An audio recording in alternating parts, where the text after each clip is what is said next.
So I also was wondering like what your sex ed experiences were like, if you could talk to me a little bit about like those.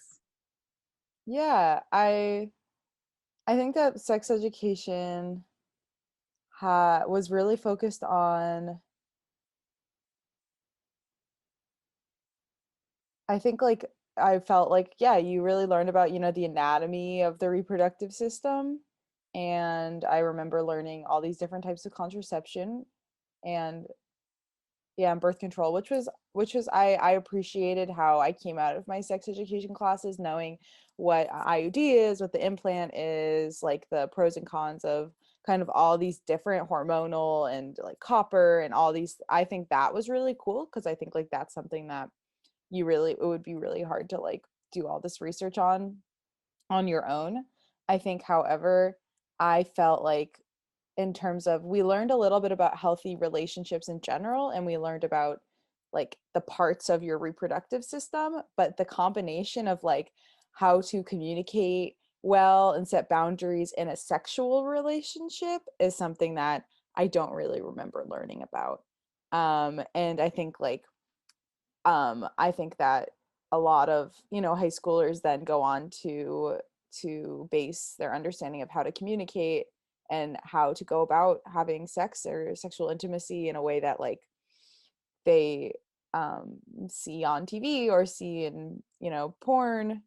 Um, and those skills are something that are just so not taught or talked about unless they're really, really intentionally done.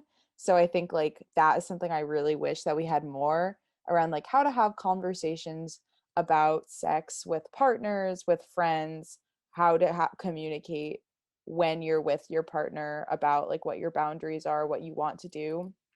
Um, because I think that the reason that they didn't talk about those things is because they're so like taboo or uncomfortable in our society.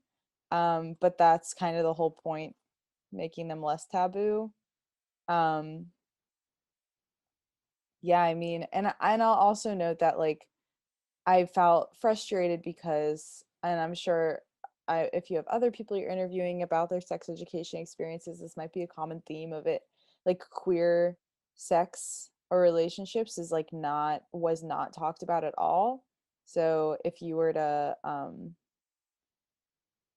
like wonder about, what STIs are being can be spread through queer sex or same gender sex, you wouldn't really get those answers in my sex education class. And also, um, I think also like the way that the diagrams are, this was kind of something that I know in high school, my friends and I, you were part of this too, of course, our feminist club where we were trying to think about our sex education curriculum. One thing we talked about was physically, even just the pictures of the diagrams, how like the male penis, you kind of knew you could see what it looked like, whereas like the female, you would kind of just see like the fallopian tubes, but you had no idea, what did a labia look like or a clitoris? How do you now like that? Those details were not seen at all in our graphics. Um, Maybe for reasons of discomfort, but it's really, um, yeah, it's really. I found that very frustrating because it really is not centering at all female pleasure. It's just centering like female reproductive organs. Yes, definitely was frustrated by that as well in high school.